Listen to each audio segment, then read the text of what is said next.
Si Jesus mingon sa iyang mga tinun-an, sultihan ko kamo nga namati kanako. Higugmaan ninyo ang inyong mga kaaway, ug buhata ang maayo alang niadtong nagdumot kaninyo. Palamini ang mga naghimaramot kaninyo, ug pagampo kamo alang sa nagdagdaog kaninyo.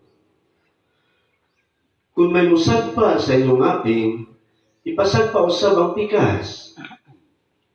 Ug kung adunay moagaw sa inyong kamisa dentro, ihatag usab ang inyong kamisin. Hatagin ninyo ang tanan nga mangayo. Ug kung may mukuha sa inyong butang, ayaw na kini bawia. Buhatang adto sa mga tao ang gusto ninyo nga buhaton nila nganha kaninyo. Kung mauray higugmaon ninyo sila nga nahigugma kaninyo, nganong magpaabot pa man kamo panalangin. Bisan gani ang mga makasasala, nahigugma man niyadtong nahigugma kanila. Ug kung mauray buhaton ninyong maayo kadtong nagbuhat kaninyong maayo, nganong magpaabot pa man kamo panalangin. Bisan gani ang mga makasasala, nagbuhat man yana. Ug kung mauray inyong pahulamon kadtong inyong gituhan nga makabayad, nganong magpaabot man kamo panalangin. Bisan gani ang mga makasasala, magpahulaman ngadto sa mga makasasala, ug magpaabot sila nga bayaran. Higugmaan ninyo, hinuon ninyo ang inyong mga kaaway, ug buhata ang maayo ngadto kanila. Pahulaman sila sa walay pagpaabot nga bayaran pa. Kay sa ingon ini, dako ang ganti nga inyong madawat, ug kamo mahimong mga anak sa labing halangdong Dios. Kay siya maayo ngadto sa mga dili magpasalamaton, ingon man sa mga daotan. Busa magmaluluyon kamo, ingon nga maluluyon ng inyong amahan. Ayaw kamo paghukom sa inyong isigkatawo, ug ang Dios dili maghukom kaninyo. Ayaw sila pakasad-a, ug kamo dili pakasad-on sa Dios. Pasayloa sila, ug ang Dios magpasaylo usab kaninyo. Panghatag kamo sa uban, ug ang Dios mohatag usab kaninyo. Madawat ninyo ang hustong tapos, o akapinan pagayod.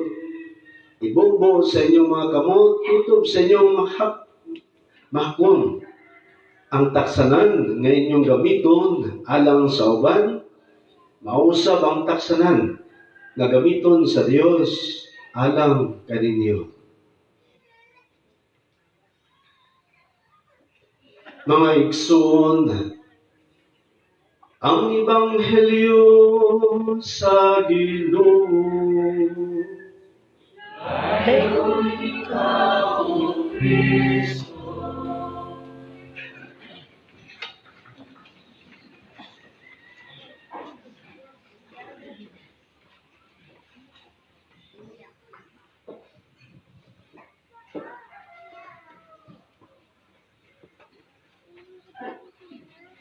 Compassion.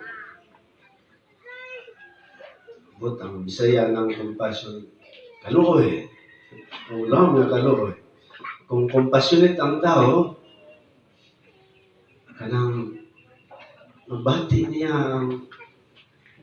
pwede niya maka-empathize ba? Bati mo niya ang pagbati sa iyang si kayo.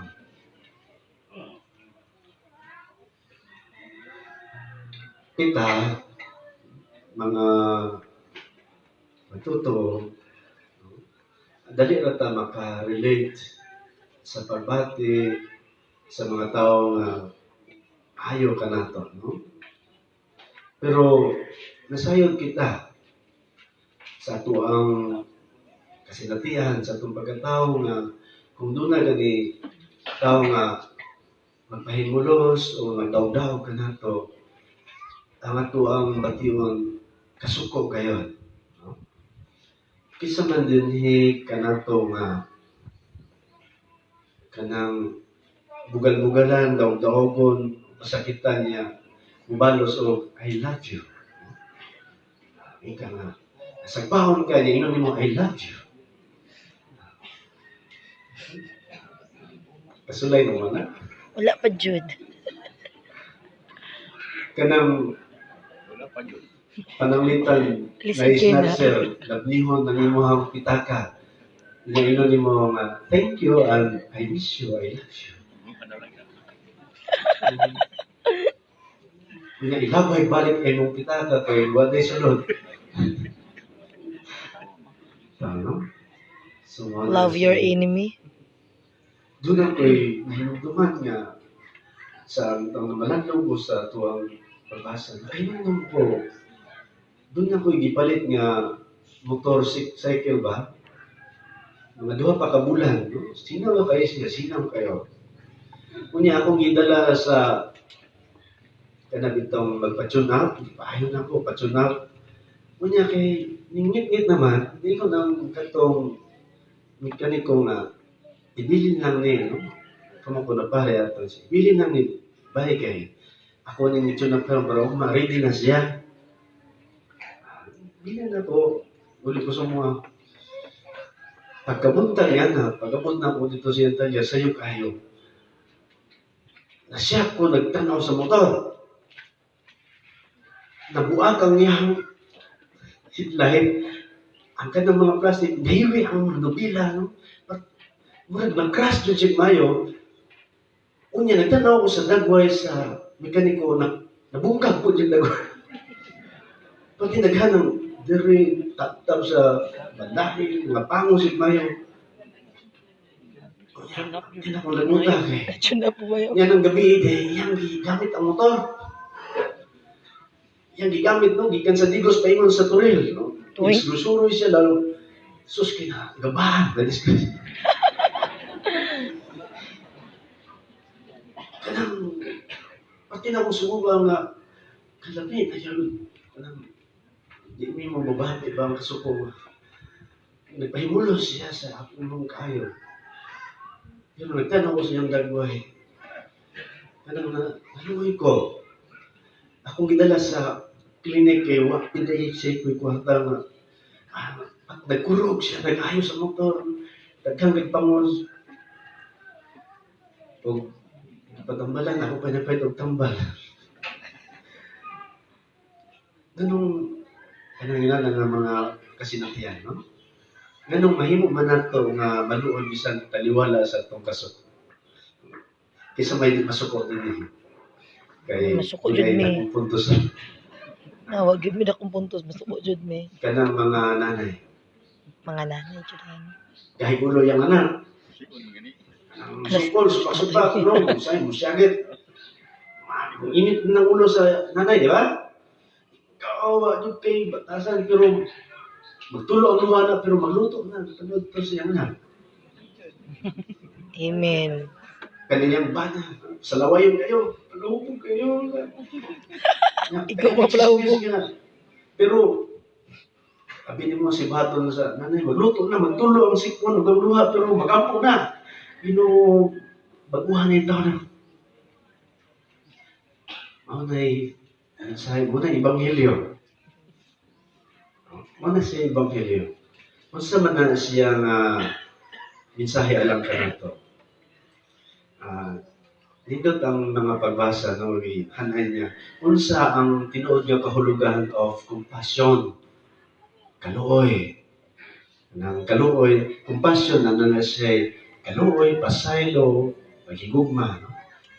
Compassionate heart. Unsa man.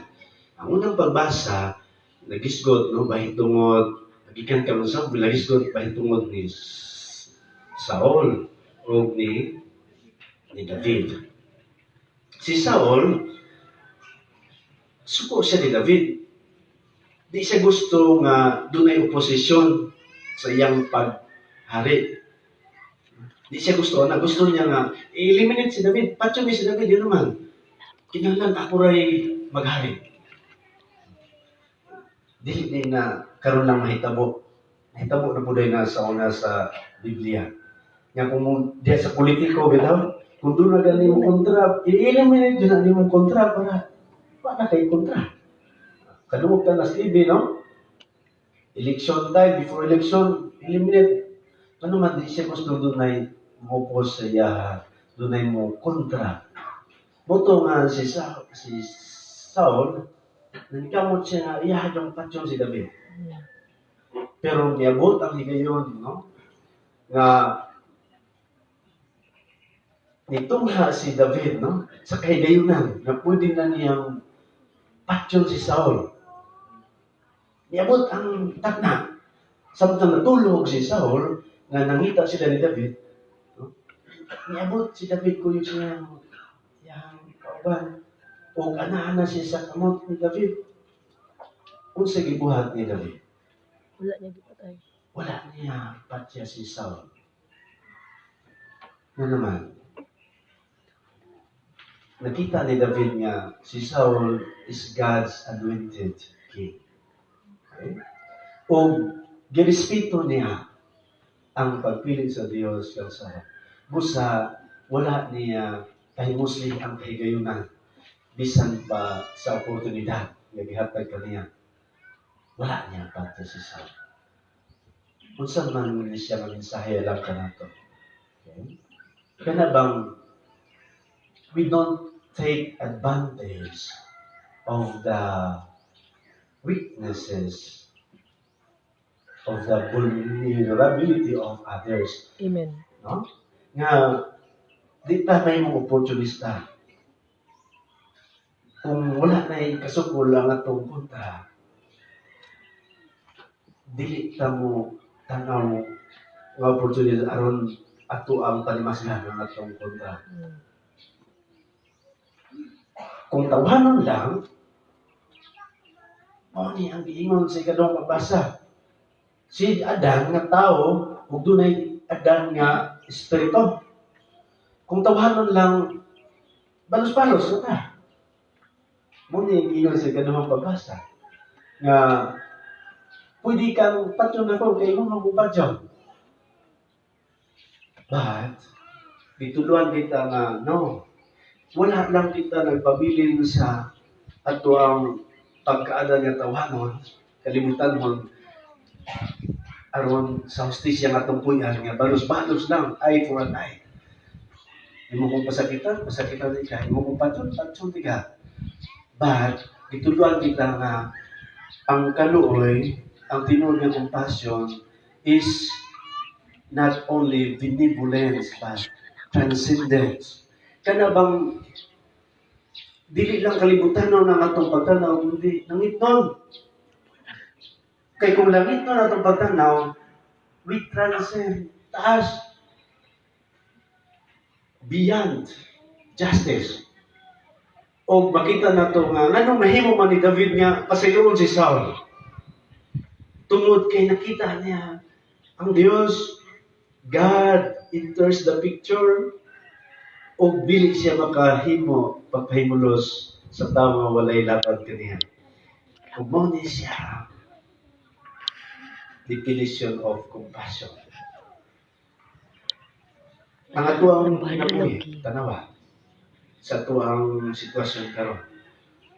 Kung kinsa ganitong mga walay kalaban, mga kabos, mga bata nga pobre, mao po'y mahimong biktima. Biktima sa dimbasya, biktima sa droga, biktima sa abuso, because compassion dili aron pahimusdan ang kahinaan, kundi kaluoy, tabangan ang walay ka sukol. Pag mo na siya ang and we can only attain that, maabot natin nga, ato na siya mahimo kung musulod ang Diyos. Kung mo ni ang gitudlo ka nato ni San Pablo, dili lang kita tawhanon, kundi langit nun, anak sa Diyos. Kung mo ni ang Ebanghelyo, nga murag gihagit kita, higugma ang inyong kaaway. Paghimo og maayo sa mga nagdaog-daog kaninyo. Pag panalangin sa mga nagpahibulos kaninyo. Pag-ampo. Tupad, no? Pahigugma, goodness, paghimog maayo, blessing, panalangin, and prayer. O dili lang ni, ingon pag ilang Ginoo, kung sagpaon ka, ihatag ang tigas. Transcend. Para balance ang nawa. Pakapini. Ano man? Amen. Ano ni ang gihimo sa Ginoo? Kung kita, anak sa Diyos, ingon ng Ginoo, ang mga dautan nakahimo og pahigugma sa ilang isig kadautan, himugmayo. Pero kita nga anak sa Diyos, we go beyond.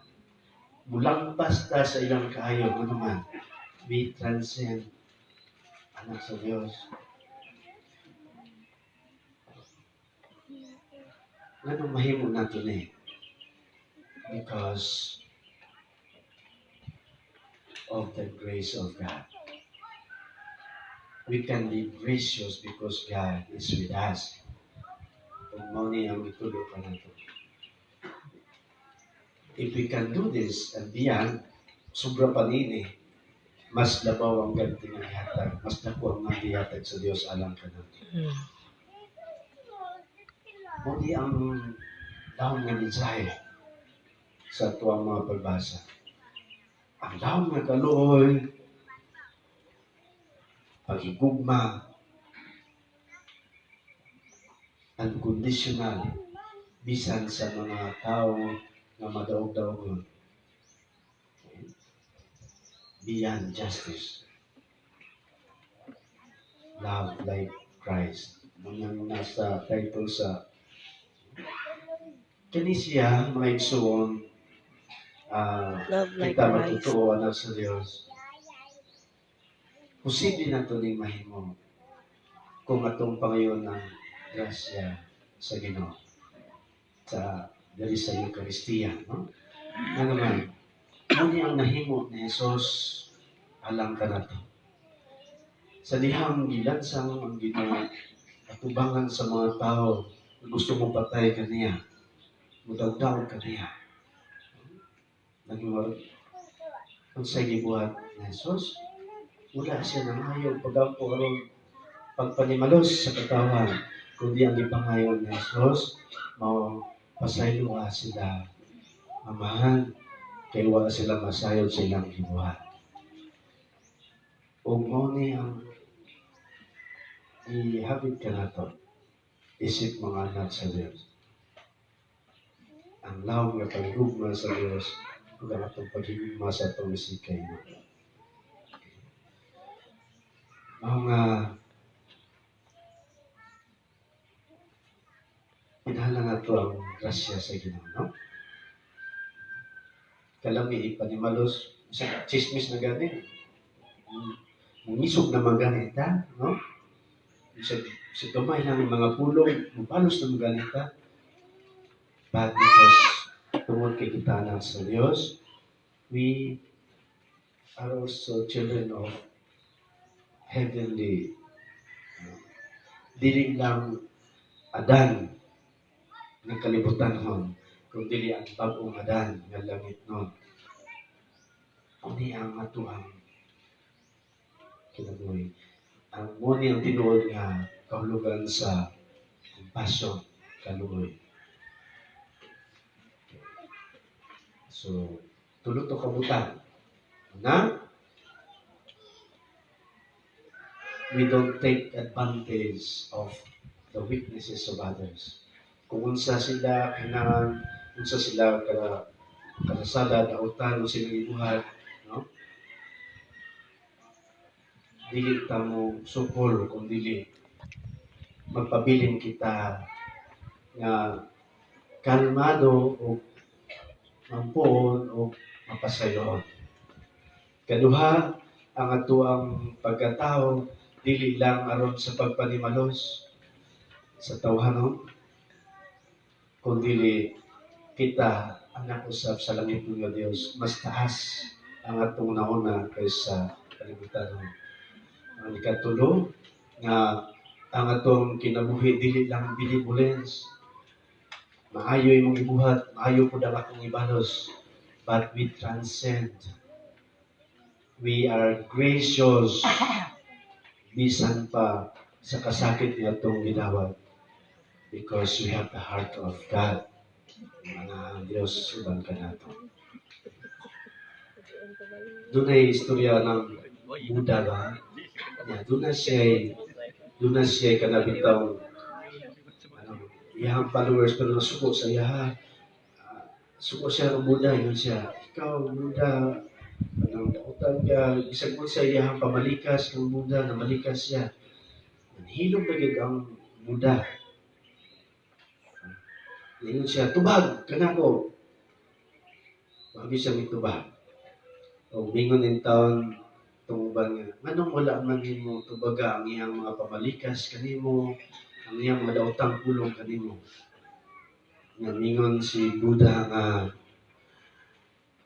I refuse the gift. Kung ang imuhang ihatag ka na ko, bilhin na ko dawaton, asa man ipaingon, mabalik kini kanimo. Tama. Return to sender. Okay? Kayo jud tubag. Busa, dili na ko gidawat ang imong pabalikas, mabalik kanimo ang imuhang daotan nga mga pulong, ang imong daotang gibuhat. O nagpabilin siyang malinaw. Wala siya gibati nga kasuko. Ano naman, I refuse to receive the evil anak si Buddha. Mubalik ka ng kanimo. Magpabilin akong malinaw. O magpabilin akong higala kanimo. Kung ginani siguro itong buhato, no? We cannot change other people. Hindi na tumosa pag ilang unahon ng kasing-kasing, but we can change our heart. Pwede na tumusbo na itong kasing-kasing, pagbati. Pwede kita magpasay na magampo, taliwala sa mga kasakit. Moto nga, pagtanaw na ko sa akong motor, nakita na ko nga, mas naluoy ko sa akong amigo. Moto nga, ako siya gikatambalan, ako siya giingan niya. Sa sunod, ayaw na ni buhata. No? Kay madisgrasya ka kung maghimo ka o daotan. Yung buhaton na ikabilang no? O ipauli ko nga malinawon sa ako ang ibati. Ano naman? Kay kung ako siyang ako siyang isumbahag o gibulatan, sa mo ka mong problema, no? Ma-stress kung maayo, no? Bukod na dito, no? Samot ka, mahigdad ka, no? So, muna palang ka na to, kanong Domingo haton, Panginoon ka ng grasya sa kanunay malinahon, kanunay maluluyon, kanunay mapasayloon. Atong pangayoon ang kasing-kasing ni Jesus. Ang kasing-kasing na Diyos, no? Okay. So, dining sa doon sa misa, ihalag na to sa itong Ginoo. Nagkantag mga kasakit. Dili lang kamo, no? Kasi kami mga pare, no? Imanta pa, pero itong ihalad sa itong Ginoo maluluyon. Tanan ang mga kasakit. Aron muli kita nga malinaw matulog, na peaceful, ato ang pasalo ng mga tao nga kasala ka na to, palayon ta sa tuwang paghimo maayo isip mga anak sa Diyos. Amen? Amen. Basig hindi ulit. Everything is possible by the grace of God. Palihog manindog